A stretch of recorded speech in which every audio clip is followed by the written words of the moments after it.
Noah from PhoneDog.com, and I'm here with the new BlackBerry Storm.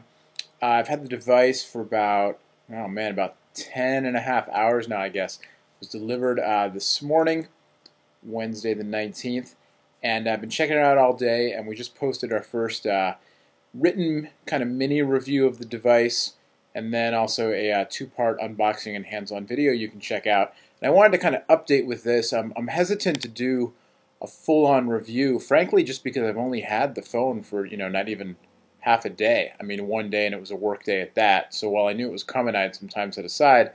I haven't really been able to hammer on it as much as I'd like to before giving a kind of final definitive assessment. So, that's just fancy talk for saying I got to play with it some more before I, can say for sure.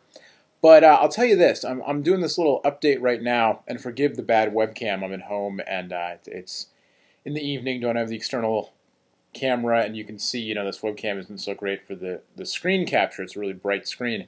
But basically, I just wanted to kind of give a little update, because when I first did the unboxing, when I first started typing on the phone, if you look at the unboxing part 1 video, you'll see that, I use the phone, I do the Quick Brown Fox test, the typing test on both the SureType keyboard and then also the full QWERTY board in landscape mode.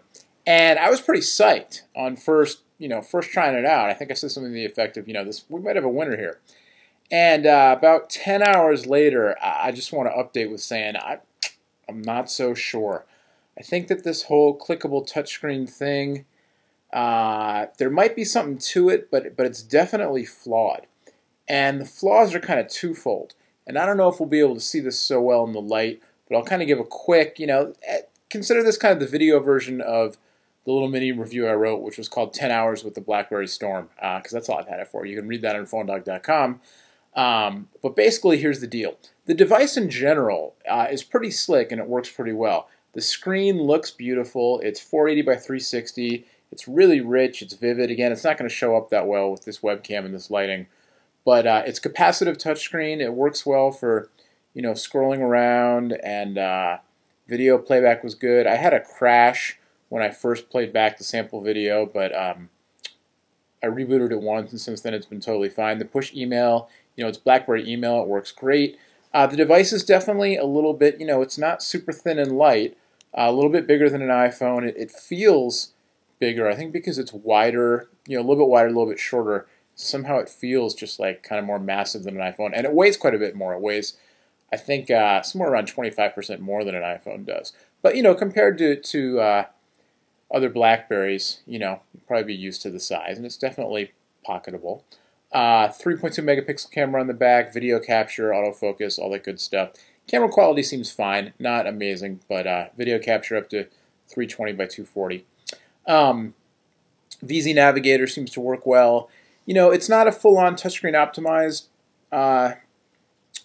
user interface, but definitely, you can swipe through certain things, VZ Navigator and photos and stuff, you can swipe through all that kind of stuff. I'll go into more detail in another video when I have the better camera. But basically what I wanted to get to was kind of the main, it's a BlackBerry, so email and messaging is kind of the main calling card, even though they're making the newer BlackBerries more consumer friendly, and obviously the Storm, calling it Verizon's response to the iPhone wouldn't be entirely out of line. Let's just put it that way, not to get into comparisons and stuff. But basically, with the keyboard, the issue here is twofold. One is that, especially in the full QWERTY mode, the keys just simply aren't all that huge.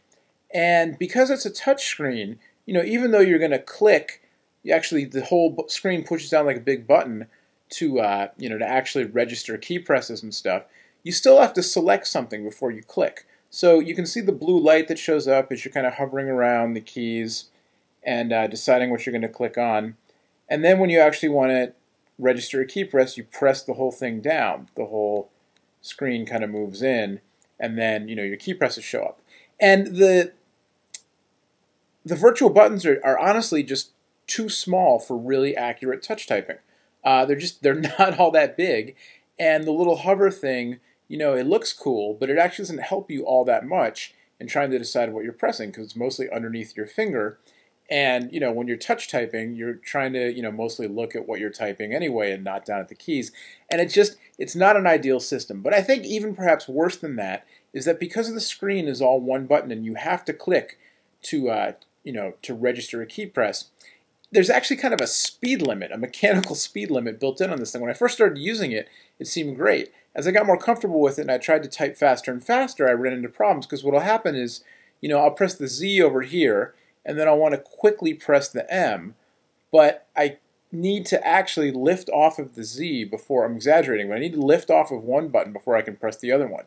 And so in quick typing, what's happening is that, I'll be going kind of fast, and I'll hit the Z, let's say, and then when I hit the space bar, and without meaning to, I'll hit space before I've lifted off of Z enough for the screen to release. And since you actually have to click each time, but it's all just one button, it's kind of like I'm trying to do a double click and it's only registering one. And so I wind up with typos, and there aren't spaces in between words where I mean them to be, and that sort of thing. It might sound kind of confusing, and I'll try to show it in a better video, but it's the kind of thing, if you're interested in this device, I highly recommend you go and you check it out in the store and you spend a decent amount of time typing on it. Now, if you're just interested in the touchscreen and you're on Verizon, and the BlackBerry messaging and stuff is kind of an afterthought, that's one thing. And if you're not a super fast typer, that's another thing. But if you're kind of a power user, you're a BlackBerry user, a heavy messenger, and you're looking for, you're like, wow, it's the whole touchscreen and it looks beautiful, and all the web browser's definitely improved. It's even a little bit faster than the Bold browser, I think. A little bit smoother as well. Renders JavaScript faster, it seems like. But if the keyboard and the messaging are important to you, I highly recommend you spend some time with this, because it's not like typing on a full QWERTY keyboard, a physical keyboard, and it's also not like typing on another touchscreen, because it's actually clicking. And while at first it's kind of cool because it feels more like button pressing, like I said, and I don't mean to repeat myself, but it's an important point. You can't actually type, the rapid fire, because the whole button has to actually depress and release and depress and release and depress and release. And, maybe you can get used to it, and kind of there's a trick, a muscle memory trick, to actually letting go one finger before you press the other one. But, if you're used to typing on individual keys, or, even on something like an iPhone or a Samsung touchscreen or something, you're used to really hitting the buttons in rapid fire, and so far I physically can't do it. Anyway, I'll spend some more time with it, check it out. Definitely, read my mini review over on PhoneDog, watch the videos, read some of the other reviews. And if you're interested in the Storm, definitely check it out. It's a very cool device. It seems to do a lot of things really well, the web, the media player, all that stuff. And the touchscreen, it's not quite as eye-candy-rific as the iPhone with all the different animations and whatnot, but it's pretty solid. It works pretty well. But the typing, the whole clickable touchscreen thing, also the predictive text system is not nearly as up to snuff as Apple's.